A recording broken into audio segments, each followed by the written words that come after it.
Greetings brothers and sisters, Bartek here with another video in the beginning series where we take a look at the first 30 to 40 plus minutes of games to see if they tickle your fancy. Today we are taking a look at an incredibly early build 0.003 of the demo for Vane, which is being developed and published by Ramjet Studios, an indie developer and publisher from Canada.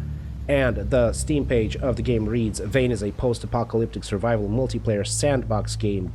Gather supplies to survive, explore abandoned buildings, combat bandits, defend your home, and rebuild society with friends. Now, this game has been in development since February 2022, so for a mere 8 months. And I'm saying a mere 8 months because despite this being a very early build, it already holds a lot of promise for what's to come. And kudos to the devs for making this demo available to everyone on Steam. As the devs say, this is a way for them to gather feedback and, well, kind of like also collect expectations of the features and mechanics of what the players want from the full title. Hopefully this doesn't turn into a feature bloat, but for now, again, despite being very early in development, this game already bodes incredibly well. From the get-go, you can start a new game, which is, for now, single player. You can go into sandbox mode where you can test out various weapons and builds and other stuff. You can also do a multiplayer session. As far as I understand, you can even start your own multiplayer session. But for the purpose of this playthrough, we're just going to go with the new game. Now, the first impressions that you might get when we start playing this is that this is another DayZ clone, but I have to say this is far from being another DayZ clone. To my understanding, the devs are aiming for something along the lines of a 3D Project Zomboid, because already, despite being in pre-alpha, I can't stress this enough, the game contains a lot of advanced features. You can do a lot of stuff in this game, and there are plenty of more mechanics in the works that we will be discussing when we get past the character creation and jump straight into the game. So first off, you have to choose a name for your character, and as you can see, there's a ton of face feature sliders. So if that's your thing, you can tweak everything from lip size. Yeah, you can make those lips puck out. Well, make them swollen, like, you know, Botox is the name of the game. You can do lots of stuff with the nose. You can even, you know, do the stuff with the brows, like, you know what I'm saying.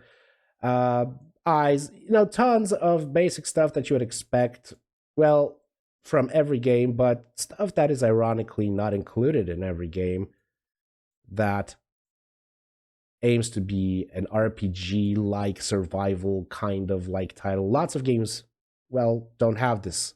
You just pick a skin and you're off. This one aims to be much more in depth. Okay, this is a handsome little guy looking over here.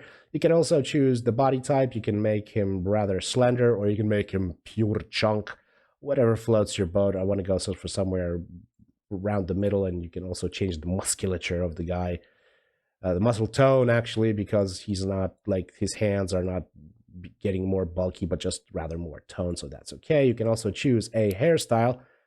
And I like the fact that they are not taking themselves seriously because, as I said, the studio behind this game is from Canada, and making a Canadian hairdo, which is,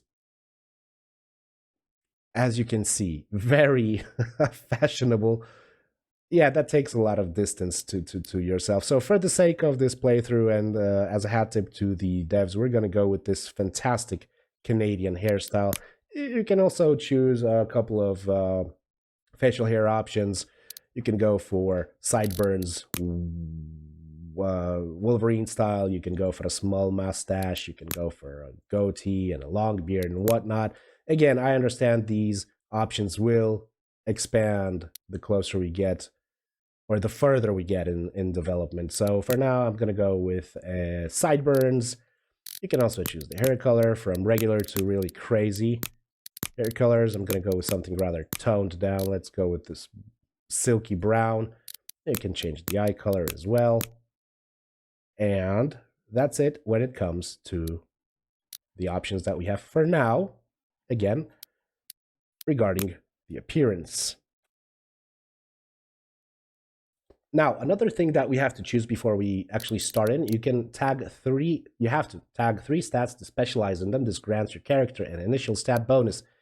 And there's a lot of them already, again, implemented.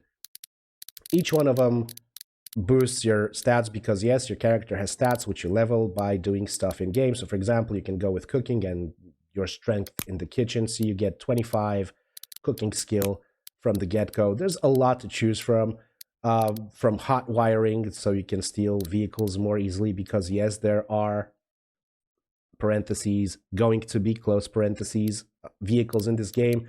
You can, even choose throwing, so you have a higher performance with hitting targets. With thrown objects, you can choose trading, so your persuasion towards getting good deals. All that good RPG-like stuff. I'm going to go with weapon handling. To start off, I think I'm going to go with the medical as well. Capacity to treat injuries and illnesses. And I think that the third one we're going to go with is agility. So a standard set of stats for a post-apocalyptic world. Now, the next step is choosing an occupation. What this does is it actually gives you further bonuses to said stats, and you can choose anything from being a chef that boosts your cooking to 25. You can be a doctor. You can be a controlled substance dealer as well, which gives you a bonus to cooking because, they sometimes cook Walter White stuff. I like this option here. Check it out. Scroll down here. Unprepared. I like that they included this option here. What you did before the apocalypse doesn't seem to matter. For whatever reason, you're completely unprepared for what's ahead. So for role-playing purposes, I guess, this is a fantastic option. You can choose it because you don't have to, obviously, because it's going to be a negative handicap for you because you don't get those starting bonus. But again, awesome that they chose to, provide us with this option. So I want to go with doctor. Oh, you can even be a game developer. Check it out. +5 electrical, mechanical, weapon maintenance, game developer, and weapon maintenance. I don't see how that's connected. Is it? You tell me, devs.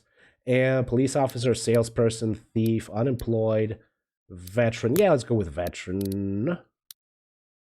+7 weapon handling, +6 weapon maintenance, and +7 vitality. And there's also uniqueness, completely optional.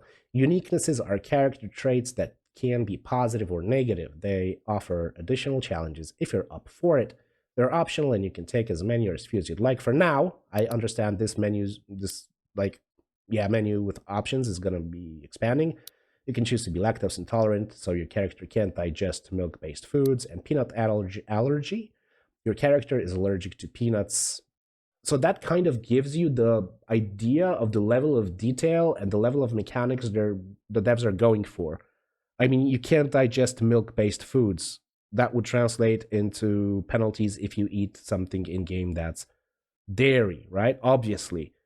But I like the direction this is going. All right, we're going to spawn in a random location. 2 words about the performance. I am running a good old war machine that is equipped with a GTX 1080, and I do understand that this is, very early on in development, so there's a lot of tweaking that's going to happen, and a lot of optimization that's in the works, obviously, but I have to say that this game's already running pretty well on my system. I only had to adjust the settings down a notch from ultra on everything. I went to high, and it's working pretty well with the occasional drop here and there, but it's pretty good. I can't complain. Okay, let's get into the house and start scavenging. And the first thing that you're gonna notice is you can basically interact with everything in the game. And that's one of the things that the developers are aiming for. On their website, on their Steam website, well, Steam website, yeah, on the Steam, in the Steam section of their game, they are saying that one of the features that they're going for is usable everything, and they're stressing that they want heavy interaction with almost everything you can see. So, check it out, cardboard box, right? We can search it, but we can also destroy it. For some reason, I'm gonna have to have a hammer equipped for this. I don't have a hammer yet, so if I try to do this, nothing will happen. But there's a baseball bat down on the floor. Fantastic. You can equip a baseball bat simply by selecting hold, or you can use pin. Now, what that's going to do is that's going to automatically bring that weapon into your hotbar. So, very cool. Also, in, you know, these scavenging games, since you're looting so much, this usually can take a lot of time. What I like about this title so far is that the progress bar for searching is pretty short. Check it out.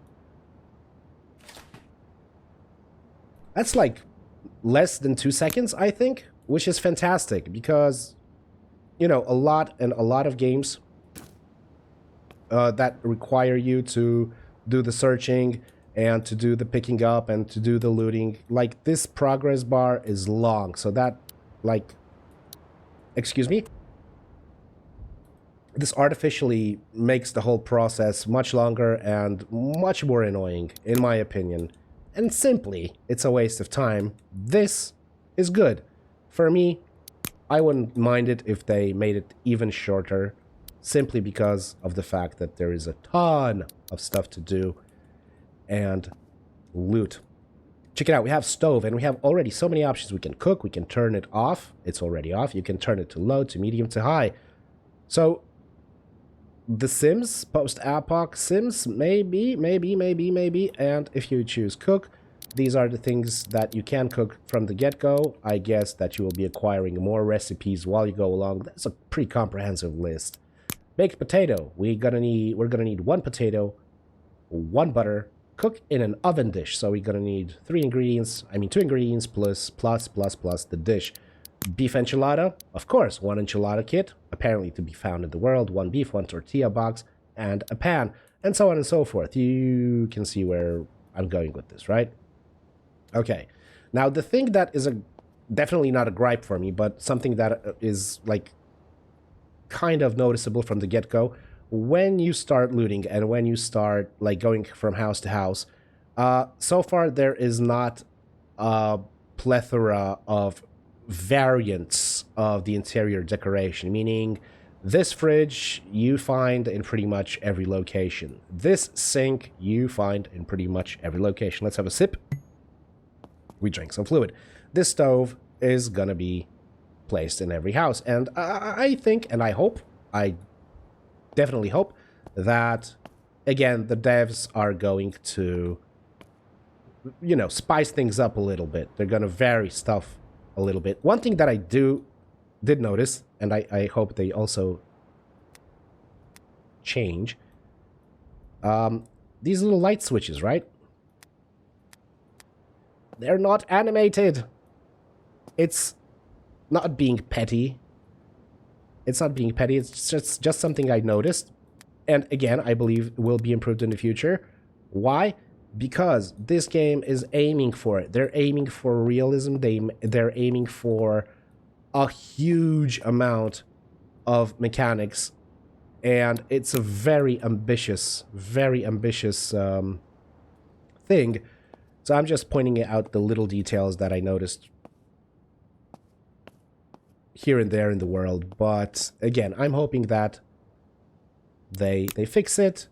Of course, it's not going to be the end of the world if they don't fix a freaking light switch, but I think it would be a nice touch if this light switch, you know, moved once clicked. I can't seem to click it now.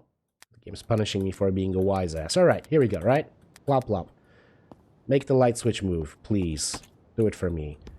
Washing machine. You can search a washing machine. You can drink from the sink. Check it out. You can close the toilet, you can leave the seat up or the seat down. Ain't that great? Ain't that what freaking games are all about? Imitating real life. You can be a bastard and leave the toilet seats up or down. Whatever floats your boat. Alright, a few words about the inventory system. When you press when you press tab, to the right you have your huge ass inventory list, which contains categories that you can filter through. Very useful indeed. For example, your weapons. We have a bolt. Oh, I wanna have that. Yeah, I wanna equip that. Let me put it in my quick bar. Bread knife, fork, spoon. Yeah, those are not the best options. The start off carrying capacity is 45 kilograms. Hat tip, kudos, a bow to the devs again for having the option in the options to choose between metric and imperial units. By default, they're imperial, but I would go crazy if I had to measure everything in school buses and little hamsters. Wink, wink. So I'm glad they included a version with metric system. Makes me feel much more at home and easier to manage stuff, understand stuff, and so on and so forth. Okay, so as you can see, basic stuff. We're going and looting and drinking and whatnot. I'm just pointing out the fact that everything, almost, obviously, is interactable. You can destroy a wall picture frame to get resources for crafting, because obviously crafting is a big-ass thing in this game. As you'd expect. As you'd expect from a... What's this? What's this case? Weapon case. Ooh. Ah, it's empty. Bad luck. Yeah, coming back to the inventory system. Yeah, to the right we have the inventory. Now to the left we have equipment. You can equip various here, and this little cross interface you get to choose simply gear, apparel, clothing, stuff like that. Medical. This is where your like conditions pop up. You have to eat, you have to drink, but as you can see, the AI is very minimalistic, and I'm not sure if this is a conscious choice by the developer in order to increase realism and immersion. I'm okay for it, or simply because of the fact that they haven't yet had the time to prepare a sensible, usable UI. Either way, it's not here, so you have to check the medical tab here to see stuff like, for example, when you get scratched by zombies, when you have an injury, when you have a broken limb or something, it pops up here, so it's good to visit this little tab from time to time. It says we're sated. You need to drink water to survive. We're sated up to 23%. So have we got anything to drink? Have we got anything? Bean soup. Eat. No, I want to drink. Can we drink cooking oil? Yes, there is an option to drink cooking oil. Why would you want to do that? I don't know. Now the thing I want to point your attention to, check it out. It says smell. This doesn't smell like anything. I understand also that this is not yet implemented because from what I've read, this option for you to smell things is supposed to give you an idea of what's inside. So I understand that you will find occasionally a container with an unspecified substance or liquid inside. And by using the smell option, you will be able to get an idea of what is in there. Okay, let's have a pear.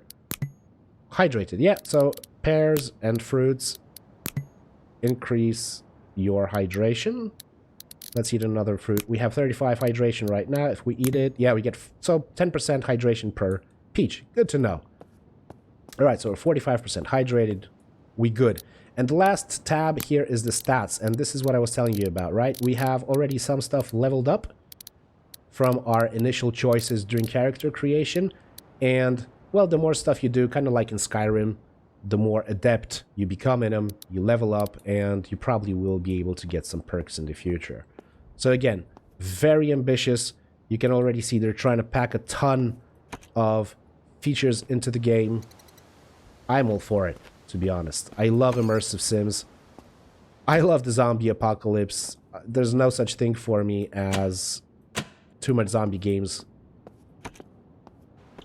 With the caveat that they are good. All right, let's give you an idea of what combat looks like. And not a big fan just yet. Again, reminder, early build. But it's here.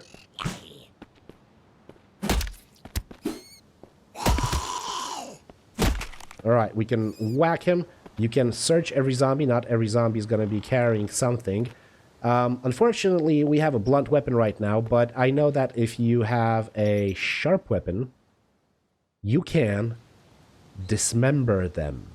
So if you hit them when they're approaching you, if you hit them in their hands, they will be cut off. If you shoot them in the head, their heads will explode. All that goodness. I don't think that you can... cut their legs off just yet, but I wouldn't be surprised if they introduce this option in the future. Because hey, if you can cut off the freaking hands, why can't you cut off the freaking arms? Let's reload and show you gunplay. For some reason, can you see the reticle in the center of the screen? For some reason, when I aim with the right mouse button, that reticle disappears. So, head scratcher here, but... Oh yeah, you can also zoom in and zoom out using the mouse wheel, turning this game from first person to third person and admiring that gorgeous bod you created in character creation. All right, let's try to pop some heads. Hopefully survive this. All right, there's one charging at us right here, so we'll take care of him first. Whoa, boy! Bartek, your aim is awful. I just shot off one of their arms. Isn't that sweet, guys? That's very, very sweet. And we're out of bullets. Can we reload? Yeah, we have a few more bullets left. I'm trying to pop their head off. There we go. Fatality. Let's search him. Her. Beer bottle. $1. $1. I'm gonna take the beer bottle and celebrate our little victory with a mini beer. And as you can expect, that's going to give us the, you guessed it, the drunk status. Beer bottle. Drink empty. So you can empty a beer bottle to have a empty bottle from which then you can make a weapon. You can smack the weapon, you can smack the bottle and just have it as a sharp weapon to deal with zombies, as a makeshift weapon if you're out of other weapons. I am going to drink it. You drank some fluid and we are 10% drunk. So just a bit tipsy, nothing horrible. Nothing bad, and this drunk status is definitely going to go down in time. The world, from what I gather, is already pretty big.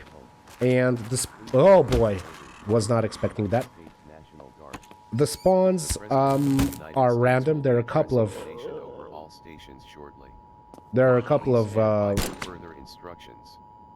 spawn locations that happen when you launch the game. Uh-oh, I'm stuck in the door. I'm unstuck from the door. Emergency alert system. System has issued an emerg primary entry point system. Let's turn it off. Okay, so this is what I was telling you guys before, right? So every interior has the same exact look to it. Again, hoping, fingers crossed, that... Ooh, a map! Hoping that these are simply placeholders. Map. Let me see this map. Can I use this map? Is it alphabetical? Hello? CCCCLM... no. What if I press M? Yeah. Okay. So this automatically equips the map. Also, if you happen to pick up a compass, it also will automatically equip it, and you will see a little compass right here in the upper part of the screen. So we are in New York, and we are in Redford, as I understand. So this is what the map looks like for now. It's not huge. It's not GTA huge. But considering the fact that there is a million of interactions with lots of stuff. Apparently you can't interact with the mushrooms yet. Again, something that will probably be changed in the future. Excuse me. I'm having a bad sore throat, so yeah, there's that.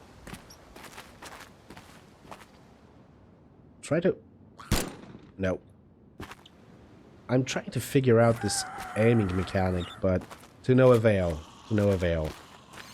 Alright, let's keep pushing on. Now entering Redford, exactly. So we are in Redford, the little highlighted part of the map. Funny thing is, not all zombies are very hostile. Not all of them are gonna rush you. A lot of them will. Ah, shit. Yeah.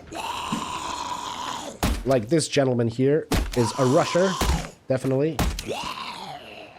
But like this lady here is not. She's just shambling around and going about her business. Cardboard scrap. Okay. Let's close this door over here. Lots of it. Large tool chest. Mini fridge. Is there anything in there? Soda bottle. Guys, honestly, the amount of interactions, the number of stuff that you can do with this game. Wood pile. You can search it. Wood logs, right? So, now, like, I understand why it's here, because, as I said in the intro to this game, to this video, sorry, the devs are going for something akin to Project Zomboid, which obviously is like the holy grail of zombie survival games in terms of the breadth of options and the mechanics employed in the game itself. Now, that's fantastic. That really is fantastic. This door is locked. We can't open it.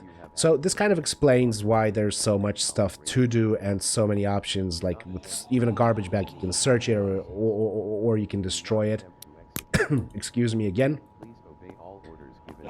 But I do imagine that you might say, but Bartek, it looks so empty. Yes, because despite the fact that you can launch this game in single player, it's aimed at being a multiplayer game, right?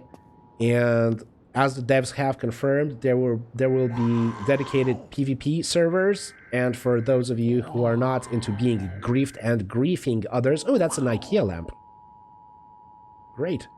There will also be a PvE option. But for all you lone wolves out there, playing solo is also an option. I'm going to get rid of this gentleman because he is straight up annoying me with his... Come here, you bastard. What? That's a heavy miss. Flop. Alright, now let's talk about some features that the developers are promising when it comes to this game. I already mentioned the usable everything motto, and they're definitely going for it already. As you can see, lots of options, tons of them actually. Okay, and the next thing is the safe houses, right? You can, or actually you will be able to adapt, as far as I understand, any kind of building into a safe house that you will be able to fortify and defend against. And 3 dots here. Yeah, definitely against other players in PvP mode. But how will it work in PvE? Will there be zombie hordes? Will there be zombie waves that you have to fend off? Whoa. Whoa. Whoa. Uh-oh. Out of ammo. Shit. Die. Yeah, the melee needs polish. Definitely. Oh, fuck. Oh boy, let me see if I have any kind of medicine that I can use. I only have a compression bandage.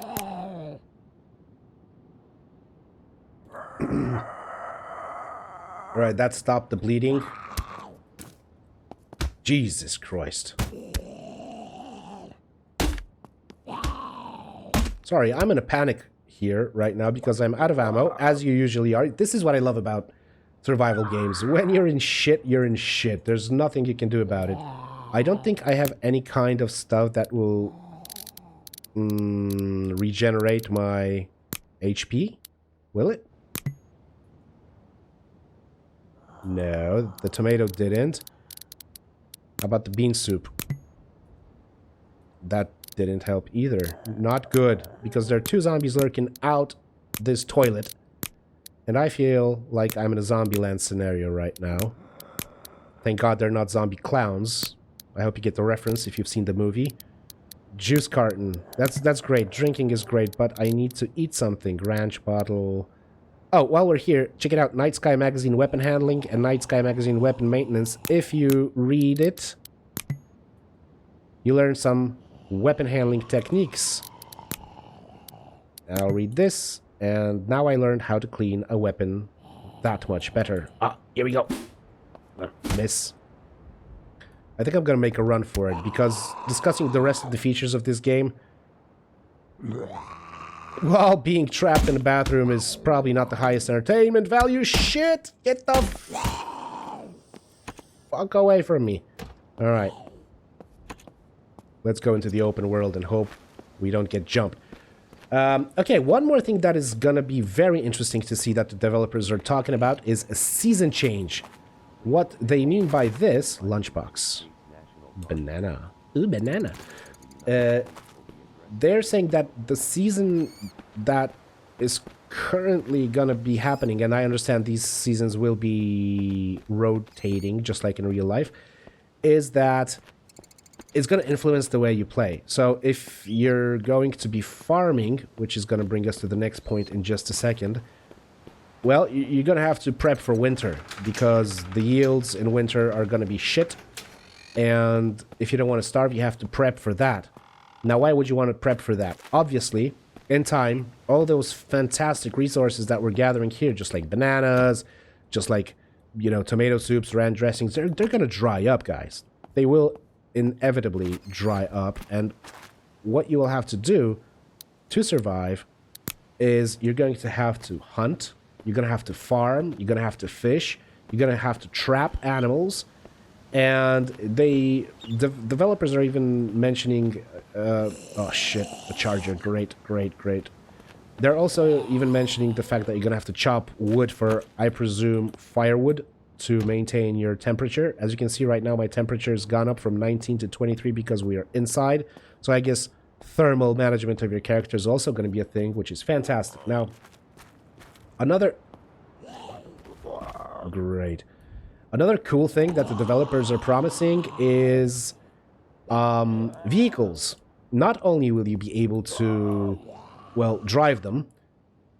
Antibiotics and painkillers. Great.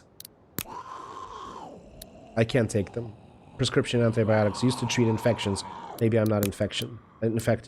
Painkillers. I'm not in pain, so I can't use them. Bummer. So not only will you be able to find vehicles in this world and use them to your advantage. The thing that's really exciting for me is that you will be able to upgrade them.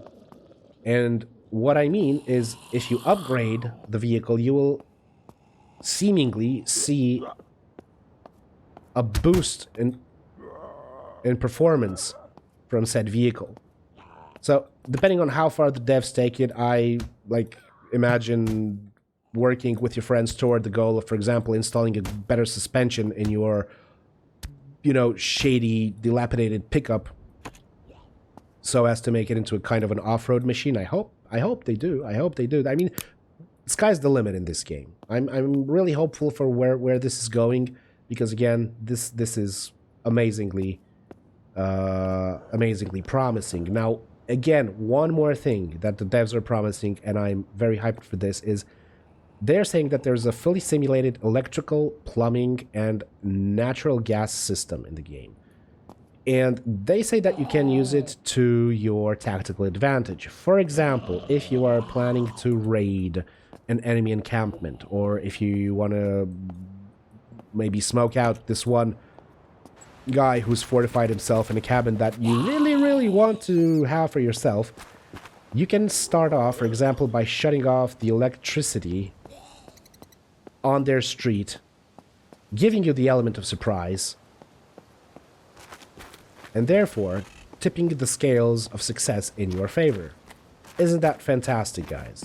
It really is. So, again, I'm hoping that this game will get the attention that it deserves. I'm hoping that the devs will keep to their promises. Damn it. And, yeah, despite from a lot of way for improvement, there's also a lot of promise and a lot of hope. For those of you who enjoy post-apocalyptic zombie survival games with the option of playing online multiplayer, PvP, or PvE.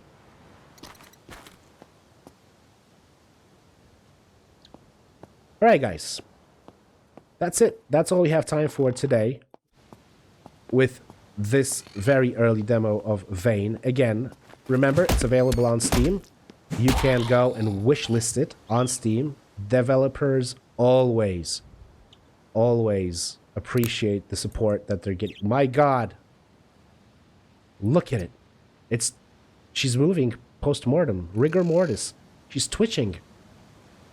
Now, that, I don't know if this is a bug or a feature, but if this is a feature, holy shit, fantastic. Very immersive. Great stuff. I haven't seen this in a zombie game yet. And I really... Is she gonna be twitching as well? Yup. She's twitching as well. So I think it's a feature rather than a bug. So yeah, guys, remember, wishlisting a game always shows developers support. It keeps them motivated, especially when they're in the initial phase of game development, as Ramjet Studios currently is. So yeah, keep an eye out. Go ahead, try it out for yourself if this is the kind of thing that rocks your boat. And if you enjoyed this video and the content here on Gamesquisition, I'd like to ask you to like the video. Perhaps even consider subscribing. Maybe. Why not drop a comment? And yeah, ding the notifications bell to get notified about future stuff from me here on the channel. Guys, thank you so much for spending time here with me today. Till next time, good luck.